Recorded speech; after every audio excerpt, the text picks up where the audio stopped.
തലശ്ശേരി അതിരൂപതയിലെ KCYM-ഉം ശാലോം ടെലിവിഷനും സംയുക്തമായിട്ട് സംഘടിപ്പിച്ചു വരുന്ന UCAT എന്ന പഠന പരിപാടിയിലേക്ക് എല്ലാ പ്രേക്ഷകർക്കും ഹൃദ്യമായ സ്വാഗതം.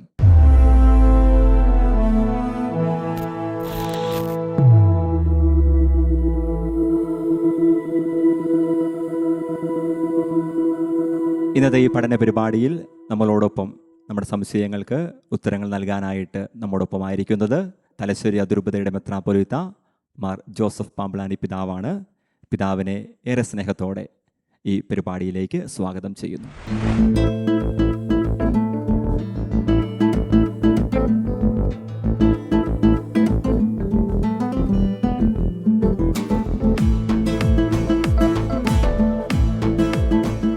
ഒപ്പം കൂടുതൽ ചോദ്യങ്ങളുമായി നമ്മുടെ മുൻപിലായിരിക്കുന്നത് നമ്മുടെ പ്രിയപ്പെട്ട ജോസ്ഗിരി നഴ്സിംഗ് സ്കൂളിലെ യുവജനങ്ങളാണ്. നിങ്ങൾക്കും പ്രത്യേകമായി സ്വാഗതം. കഴിഞ്ഞ 2-3 എപ്പിസോഡുകളിൽ നമ്മൾ ചർച്ച ചെയ്തത്, നമ്മൾ ചിന്തിച്ചത് തിരുപ്പട്ടമെന്ന കൂദാശയെ പറ്റിയാണ്, പൗരോഹിത്യത്തെ പറ്റിയാണ്. ഒത്തിരി ചോദ്യങ്ങൾക്ക് പിതാവ് കൃത്യമായ മറുപടി നൽകി. വീണ്ടും ഏതാനും ചില ചോദ്യങ്ങൾ നിങ്ങളിൽ അവശേഷിക്കുന്നുണ്ടാകാം. അതിനുള്ളൊരു അവസരമാണിത്. അതുകൊണ്ട് നിങ്ങൾക്ക് ചോദ്യങ്ങളിലേക്ക് കടക്കാം. ഹെബ്രായ പുസ്തകം 10-ാം അധ്യായത്തിൽ ഒരു വചനഭാഗമുണ്ട്. പാപങ്ങൾ അകറ്റാൻ കഴിവില്ലാത്ത ബലികൾ ആവർത്തിച്ചർപ്പിച്ചുകൊണ്ട് ഓരോ പുരോഹിതനും ബലിപീഠത്തെങ്കിൽ ശുശ്രൂഷ ചെയ്യുന്നു.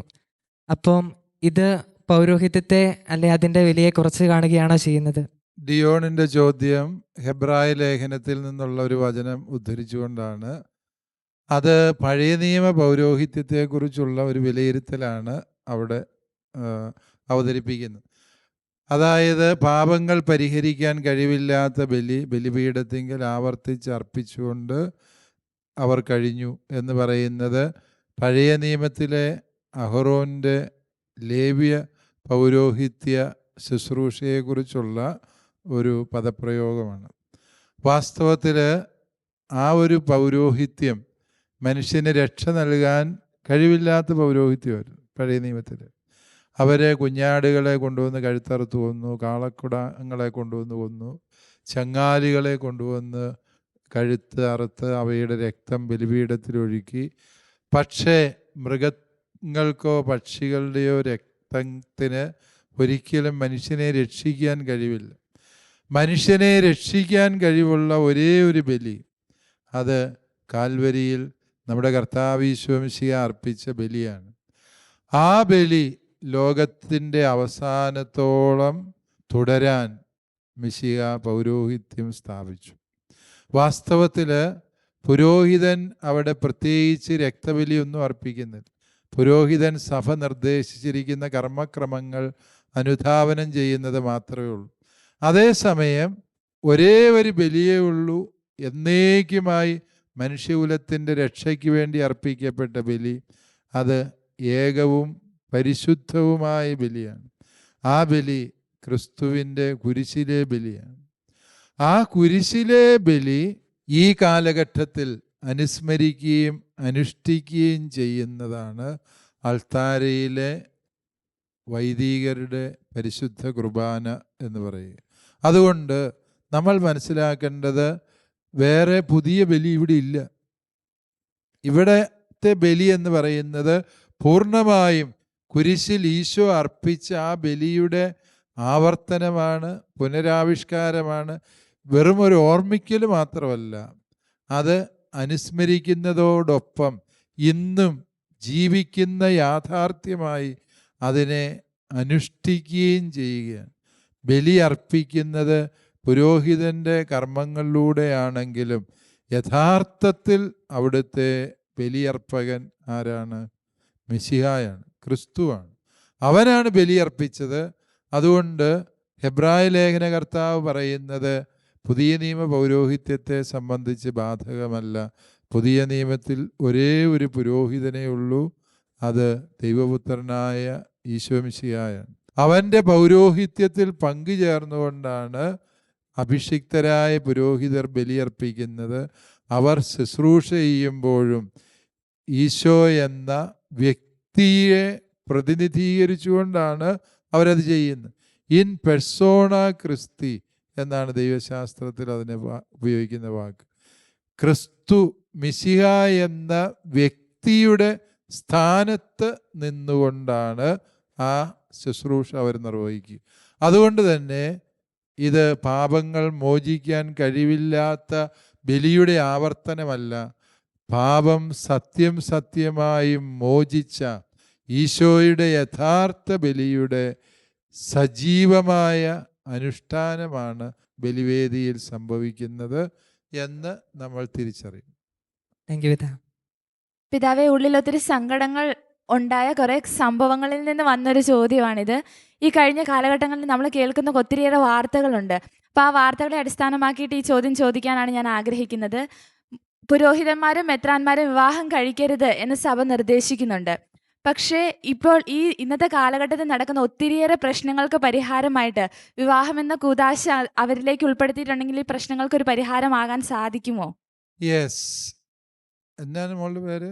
ആര്യ.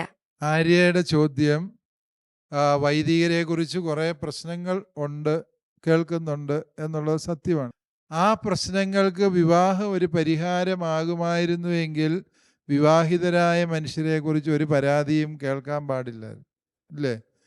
യഥാർത്ഥത്തിൽ നമ്മൾ കേൾക്കുന്ന പരാതികളിൽ ബഹുഭൂരിപക്ഷവും 90% വിവാഹിതരായ വ്യക്തികളുടെ ഭാഗത്ത് നിന്നുള്ള കുറ്റകൃത്യങ്ങളെക്കുറിച്ചാണ് നമ്മൾ കേൾക്കുക. വൈദികരുടെ ഭാഗത്ത് തെറ്റുകളുണ്ടോ എന്ന് ചോദിച്ചാൽ തീർച്ചയായും തെറ്റുകളുണ്ട്. ഒറ്റപ്പെട്ടതാണ് എങ്കിലും കുറവുകൾ, വീഴ്ചകൾ സംഭവിച്ചിട്ടുണ്ട്. അതിനെതിരായി സഭ കൃത്യവും വ്യക്തവുമായ നടപടികൾ സ്വീകരിക്കാൻ പ്രതിജ്ഞാബദ്ധമാണ് താൻ. ഏതെങ്കിലും വൈദികരോ സഭയുമായി ബന്ധപ്പെട്ട് ശുശ്രൂഷ ചെയ്യുന്നവരോ തെറ്റുകൾ ചെയ്തിട്ട് അത് മറച്ചു വയ്ക്കുന്ന മെത്രാന്മാരുണ്ട് എങ്കിൽ അവരാ സ്ഥാനത്തിരിക്കാൻ യോഗ്യരല്ല എന്നതാണ് കത്തോലിക്കാ സഭ ഞങ്ങൾക്ക് തന്നിരിക്കുന്ന നിർദ്ദേശം. അതിലും ഭേദം ഞങ്ങൾ രാജിവെച്ച് പോകുന്നതാണെന്ന്. അത്രയ്ക്ക് കർക്കശമായിട്ടാണ് സഭ ഇത്തരം വീഴ്ചകളെ വിലയിരുത്തുകയും തിരുത്താനുള്ള നിലപാടുകളും നടപടികളും സ്വീകരിക്കുകയും ചെയ്യും. പക്ഷേ പൊതുസമൂഹം ഉന്നയിക്കുന്ന ഒരു വാദം അത് അടിസ്ഥാനമില്ലാത്തതാണ് എന്നാണ് എൻ്റെ വിചാരം. വൈദികരുടെ ഇടയിൽ നിന്ന് 0.1% വൈദികർക്ക് കുറവുകളും വീഴ്ചകളും സംഭവിക്കും. അല്ലേ വേണ്ട 1% സംഭവിച്ചു എന്ന് വിചാരിക്കും. ആ കുറവുകളെ ഗൗരവമായി പരിഗണിക്കുകയും അവർക്കെതിരായ നിലപാടുകൾ കർക്കശമാക്കുകയും ചെയ്യുകയാണ് ഇതിനുള്ള പരിഹാരം. അല്ലാതെ നാട്ടിലെല്ലാവരും കുറേശ്ശെ മയക്കുമരുന്ന് കഴിക്കാൻ തുടങ്ങി, എന്നാൽ പിന്നെ മയക്കുമരുന്ന് എല്ലാവരും കഴിച്ചോട്ടെ എന്ന് വയ്ക്കുന്നതാണ് ശരിയായ വഴി എന്ന് നമുക്ക് ചിന്തിക്കാൻ പറ്റിയല്ല. മറിച്ച് ശരി ഏതാണ് തെറ്റേതാണ് എന്ന് വിവേചിച്ചറിയാൻ കഴിയും. എന്താണ് ക്രിസ്തീയ പുരോഹിതൻ അവിവാഹിതനായി തുടരണം എന്ന് കത്തോലിക്കാ സഭ നിഷ്കർഷിക്കുന്നത് എന്ന് നിങ്ങൾ മനസ്സിലാക്കുക. ഞാൻ പറഞ്ഞു, പുരോഹിതൻ ക്രിസ്തുവിൻ്റെ സ്ഥാനത്ത് നിന്ന് ശുശ്രൂഷ ചെയ്യുന്ന വ്യക്തിയാണ്. ക്രിസ്തുവിൻ്റെ സ്ഥാനത്ത് നിൽക്കുമ്പോൾ അവൻ ക്രിസ്തുവിനെ പോലെ ജീവിക്കണം. ക്രിസ്തു വിവാഹിതനായിരുന്നോ? അല്ലയോ? ക്രിസ്തു വിവാഹിതനല്ലാതിരുന്നത് കൊണ്ട് ക്രിസ്തുവിൻ്റെ സ്ഥാനത്ത് അവൻ്റെ വ്യക്തിത്വം ആർജിച്ച് ശുശ്രൂഷ ചെയ്യേണ്ട പുരോഹിതനും വിവാഹിതനാകാൻ പാടില്ല എന്നതാണ് കത്തോലിക്കാ സഭയുടെ നിലപാട്. എന്നാൽ ചില പൗരസ്ത്യ കത്തോലിക്കാ സഭകളിൽ ഉൾപ്പെടെ മറ്റ് അകത്തോലിക്കാ സമൂഹങ്ങളിലൊക്കെയും പുരോഹിതൻ വിവാഹം കഴിക്കുന്ന ശൈലി ഉണ്ട് എന്ന് മനസ്സിലാക്കിക്കൊണ്ട് തന്നെയാണ് ഞാൻ പറയുക, അവിവാഹിതനായ ക്രിസ്തുവിനെ പ്രതിനിധാനം ചെയ്യുന്നവൻ അവിവാഹിതനാകണം എന്നതാണ് കത്തോലിക്കാ സഭയുടെ നിലപാട്. അതാണ്. രണ്ടാമതായി നമ്മൾ മനസ്സിലാക്കേണ്ടത്, മത്തായിയുടെ സുവിശേഷം 19-ാം അധ്യായത്തിൽ ഈശോ വിവാഹത്തെക്കുറിച്ചുള്ള സംഭാഷണം തുടരുമ്പോൾ 10-ാം വാക്യം എത്തുമ്പോൾ പറയുകയാണ്, ദൈവരാജ്യത്തെ പ്രതി സ്വയം ഷണ്ഡന്മാരായ മനുഷ്യരുണ്ടെന്ന്. ദൈവരാജ്യത്തിന് വേണ്ടിയാണ് ഈ വൈദികർക്ക് വിവാഹം കഴിക്കാൻ കഴിവില്ലാഞ്ഞിട്ടോ അവർക്ക് എന്തെങ്കിലും കുറവുള്ളത് കൊണ്ടോ അല്ല അവർ അവിവാഹിതരായി തുടരുക. മറിച്ച് ദൈവരാജ്യത്തിൻ്റെ വളർച്ചയ്ക്കും ശുശ്രൂഷയ്ക്കും വേണ്ടി തന്നിൽ നിന്ന് ദൈവം ആവശ്യപ്പെടുന്ന ഒരു ത്യാഗം എന്ന നിലയിലാണ് അവർ ഈ ഒരു ശുശ്രൂഷയെ മനസ്സിലാക്കുക. നമുക്കറിയാം, ഭാരതീയ ചിന്തകളിലും മുനിമാർ, മഹർഷിമാർ ബ്രഹ്മചാരികളായി ജീവിക്കുന്നതിൻ്റെ നിരവധി ദൃഷ്ടാന്തങ്ങൾ കാണാം. കാരണം അവിഭക്തമായ സ്നേഹത്തോടെ ദൈവത്തെ സ്നേഹിക്കുക. അതാണ് പൗലോസ് അപ്പോസ്തലൻ ഉപയോഗിക്കുന്ന ഒരു പദപ്രയോഗം. വിവാഹിതൻ്റെ സ്നേഹം വിഭജിക്കപ്പെട്ട സ്നേഹമാണ് എന്ന് പറഞ്ഞാൽ അവൻ ദൈവത്തെ സ്നേഹിക്കുന്ന പോലെ അവൻ്റെ ഭാര്യയെ സ്നേഹിക്കണം, മക്കളെ സ്നേഹിക്കണം. അതിൻ്റെ എല്ലാ ഉത്തരവാദിത്തങ്ങളും അവൻ പൂർണ്ണതയിൽ നിറവേറ്റേണ്ടതുള്ളതുകൊണ്ട് അവൻ്റെ ദൈവസ്നേഹം വിഭജിക്കപ്പെട്ടു പോയി എന്നാണ് ശ്ലീഹ പറയുക. ശരിക്കും അവിഭക്തമായ സ്നേഹം അത് പുരോഹിത ശുശ്രൂഷയ്ക്ക് ആവശ്യമാണ് എന്ന് നാം തിരിച്ചറിയണം. നിങ്ങൾ ആലോചിച്ച് നോക്കുക, കത്തോലിക്ക സഭയുടെ വളർച്ചയുടെ അടിസ്ഥാനം എന്ന് പറയുന്നത് ഈ ബ്രഹ്മചാരികളായ വൈദികരാണ്. അവർ ഏത് മലയിലും പോയി ഒറ്റയ്ക്ക് ജീവിക്കും. കാരണം അവർക്ക് കുടുംബത്തിൻ്റെ പ്രാരാബ്ധതകളിൽ അവരുടെ കുടുംബമെന്ന് പറയുന്നത് അവർ ഭരമേറ്റ ദൈവജനമാണ്. ആ ദൈവജനത്തിൻ്റെ നന്മയ്ക്കും വളർച്ചയ്ക്കും വേണ്ടി അവർ സ്വയം മറന്ന് അധ്വാനിക്കുന്നു. ആ ഇടവകയിലെ എല്ലാ കുഞ്ഞുങ്ങളും അവർക്ക് സ്വന്തം മക്കളെപ്പോലെ കരുതി അവർ സ്നേഹിക്കുന്നു. അവരുടെ വളർച്ചയ്ക്ക് വേണ്ടിയുള്ള കർമ്മപദ്ധതികൾ ആവിഷ്കരിച്ച് നടപ്പിലാക്കുന്നു. ആ ഇടവകയിലെ എല്ലാ കുടുംബത്തെയും സ്വന്തം കുടുംബമായി കരുതുന്നു എന്നുള്ളതാണ് വൈദികന് സഭയിൽ കിട്ടുന്ന കൃപയും അനുഗ്രഹവും എന്ന് പറയുക.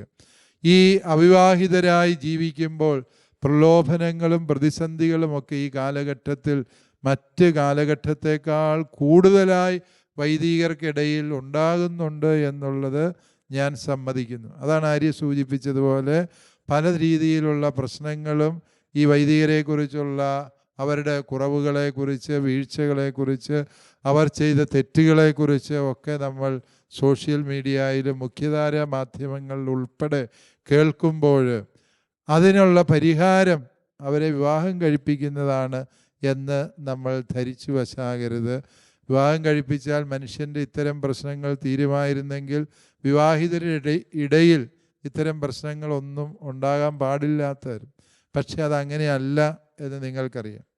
വീണ്ടും ഈ അവിവാഹിതരായി ജീവിക്കുന്നതിലൂടെ മനുഷ്യജീവിതത്തിൻ്റെ ഒരു അതിഭൗതിക മാനത്തിന് ഈ ഭൂമിയിൽ പുരോഹിതൻ സാക്ഷ്യം വഹിക്കുകയാണ്.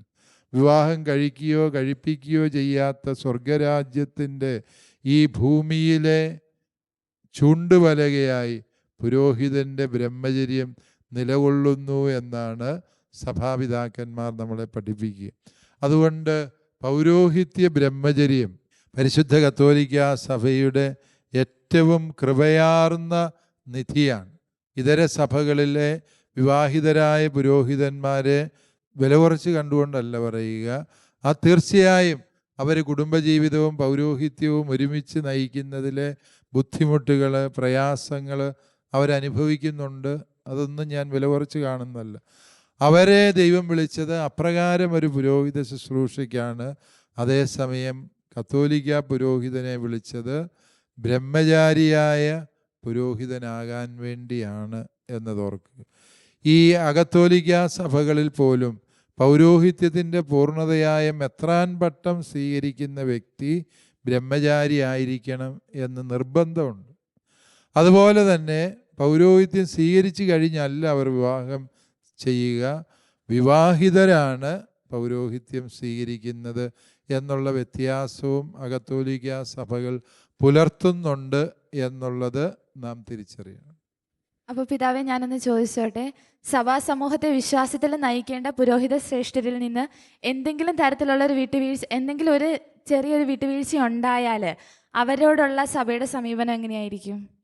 അവരുടെ തെറ്റിന് ആനുപാതികമായിട്ടുള്ള ശിക്ഷ തീർച്ചയായും അവർക്ക് കൊടുക്കണം എന്ന് തന്നെയാണ് സഭയുടെ നിലപാട്.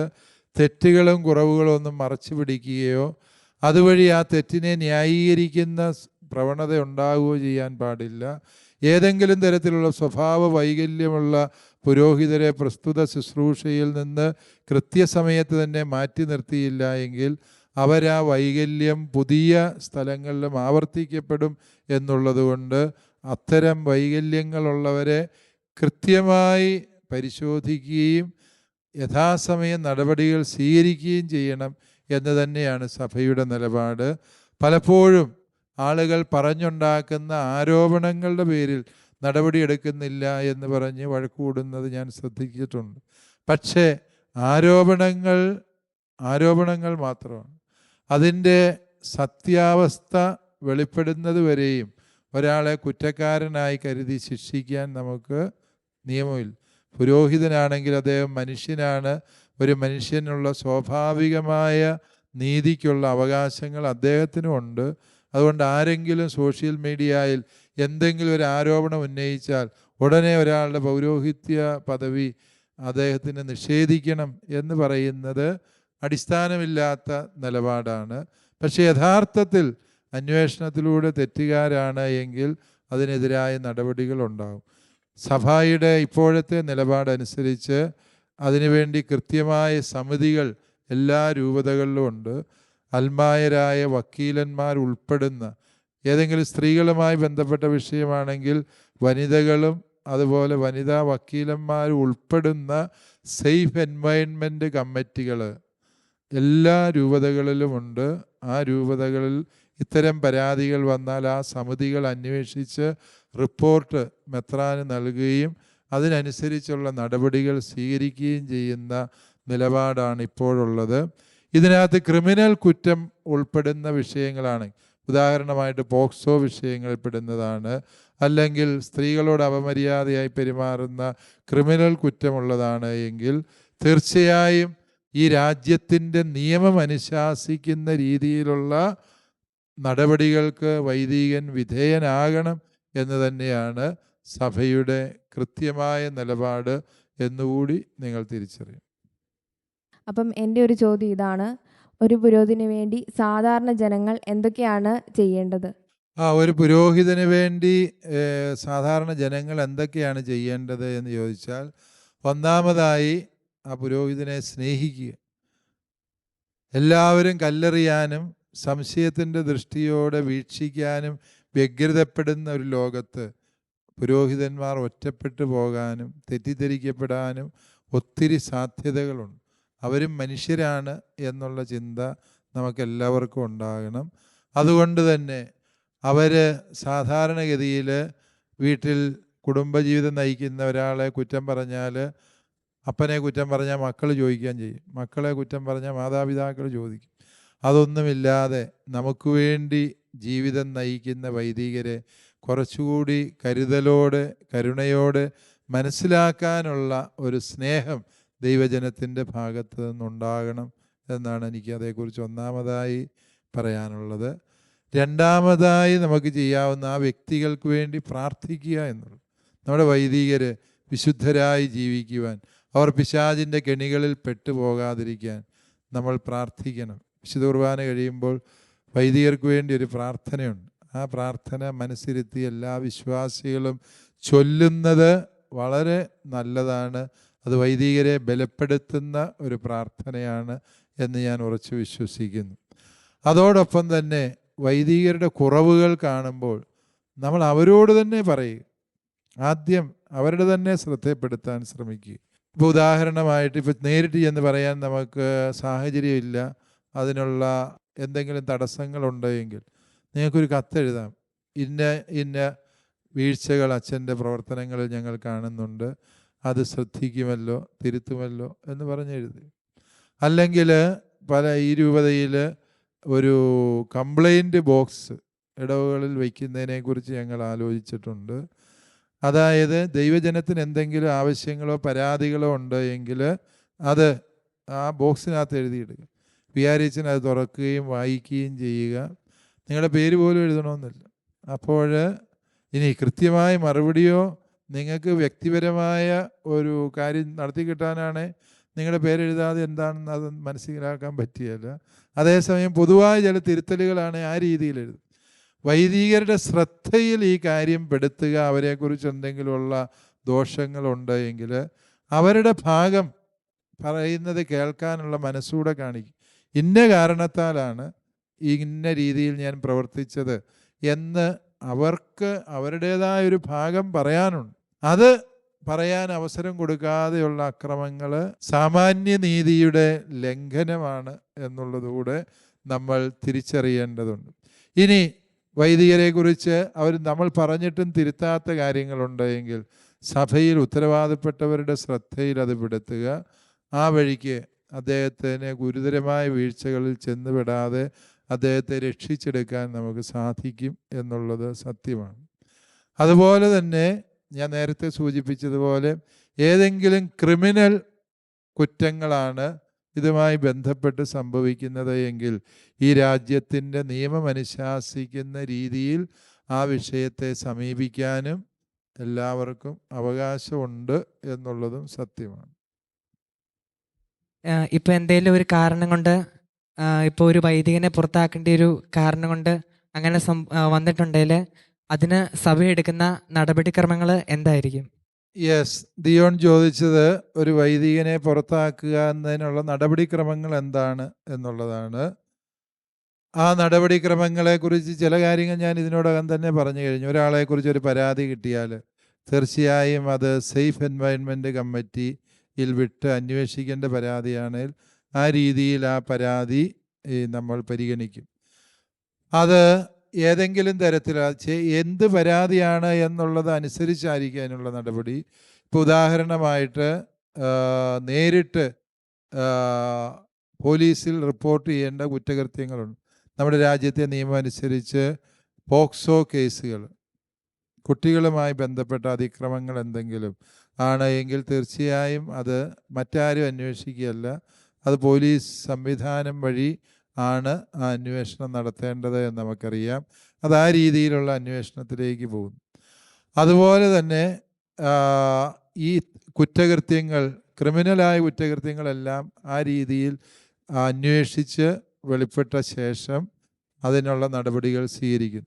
ഇനി ഒരാളെ പുറത്താക്കുക എന്നുള്ളതാണെങ്കിൽ അന്വേഷണ വിധേയമായി അദ്ദേഹത്തെ ആദ്യം സസ്പെൻഡ് ചെയ്യും. പൗരോഹിത്യ ശുശ്രൂഷകളിൽ നിന്ന് അന്വേഷണ വിധേയമായി ആ വ്യക്തിയെ സസ്പെൻഡ് ചെയ്യും. ആ സസ്പെൻഷൻ കാലാവധിയിൽ അദ്ദേഹത്തെക്കുറിച്ചുള്ള അന്വേഷണങ്ങളെല്ലാം പൂർത്തിയാക്കി ആ അന്വേഷണത്തിൽ അദ്ദേഹം യഥാർത്ഥത്തിൽ കുറ്റക്കാരനാണ് എന്നും പൗരോഹിത്യ ശുശ്രൂഷ തുടരാൻ യോഗ്യതയില്ലാത്ത വ്യക്തിയാണ് എന്നും കണ്ടു കഴിഞ്ഞാൽ അദ്ദേഹത്തെ പൗരോഹിത്യ ശുശ്രൂഷയിൽ നിന്ന് പൂർണ്ണമായും വിലക്കുന്ന ഡിസ്മിസൽ നടത്തും. ആ ഡിസ്മിസൽ വാസ്തവത്തിൽ അതിന് ദീർഘമായൊരു പ്രക്രിയയുണ്ട്. പൂർണ്ണമായും ഒരാളുടെ പൗരോഹിത്യ ശുശ്രൂഷ വിലക്കുന്നതിന് റോമിൻ്റെ അംഗീകാരത്തോടുകൂടിയാണ് ഒരാളെ പൂർണ്ണമായും ആ ശുശ്രൂഷയിൽ നിന്ന് വിടുതൽ നൽകി പറഞ്ഞയക്കുന്നത് എന്നുള്ളത് സത്യമാണ്. പക്ഷേ ഇത് പറയുമ്പോഴും ആ വൈദികൻ എപ്പോഴും അദ്ദേഹത്തിൽ പൗരോഹിത്യത്തിൻ്റെ മായാത്ത മുദ്ര പേറുന്ന വ്യക്തിയാണ് എന്നുള്ളതിനാൽ ഒരിക്കൽ പുരോഹിതൻ എന്നേക്കും പുരോഹിതൻ തന്നെയാണ്. പക്ഷേ അദ്ദേഹത്തിന് പൗരോഹിത്യ ശുശ്രൂഷകളിൽ നിന്ന് മാത്രമാണ് സഭ വിലക്ക് ഏർപ്പെടുത്തുന്നത്. യാതൊരു കൂദാശകളും അവർ പരികർമ്മം ചെയ്യാൻ പാടില്ല, പുരോഹിതനടുത്ത ഒരു ശുശ്രൂഷയും അവർ ചെയ്യാൻ പാടില്ല എന്ന് സഭ ഔദ്യോഗികമായി വിലക്കുന്നത് അപ്രകാരം ഉള്ള സന്ദർഭങ്ങളിലാണ്. വേറെ ചിലർ തങ്ങളിങ്ങനെ ജീവിച്ചു പോകുമ്പോൾ ഈ വിളി തനിക്ക് പറ്റിയതല്ല എന്ന് തോന്നുമ്പോൾ അവർ വന്ന് ഈ കാര്യം ഉത്തരവാദപ്പെട്ടവരുടെ അടുക്കൽ പറയാറുണ്ട്. അത് അവർ പ്രത്യേകിച്ച് അവരെക്കുറിച്ച് ഒരു കുറ്റവും ഇല്ല, ക്രിമിനലായിട്ടുള്ള ഒഫൻസ് ഒന്നുമില്ല. അപ്രകാരം വരുന്ന സന്ദർഭങ്ങളിൽ അവർ പൗരോഹിത്യത്തിൽ നിന്നുള്ള വിടുതലിന് വേണ്ടി അപേക്ഷിക്കുന്നു.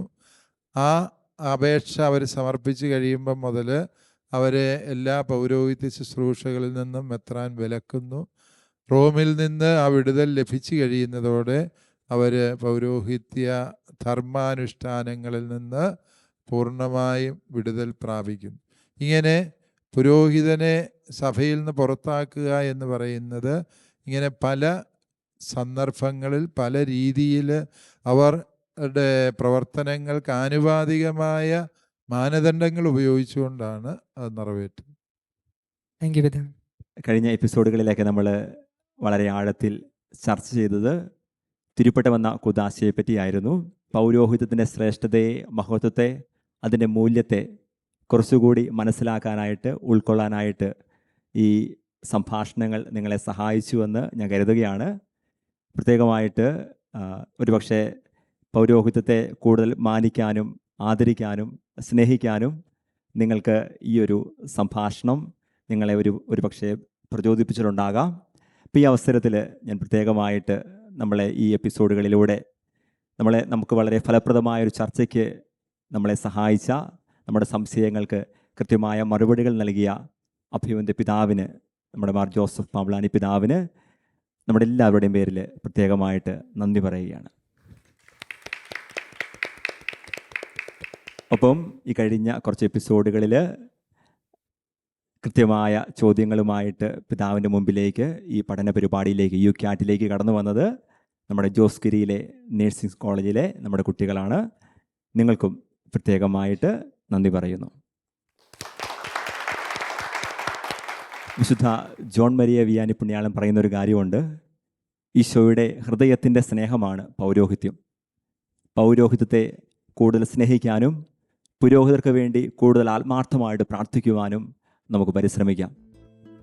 ഓരോ ദിവസവും വിശുദ്ധ കുർബാനയ്ക്ക് ശേഷം നമുക്കും ആത്മാർത്ഥമായിട്ട് പ്രാർത്ഥിക്കാം. നിത്യപുരോഹിതനായ ഈശോയെ, അങ്ങയുടെ ദാസന്മാരായ വൈദികർക്ക് യാതൊരു ആപത്തും വരാതെ അങ്ങയുടെ തിരുഹൃദയത്തിൽ അഭയം നൽകണമേ. നന്ദി.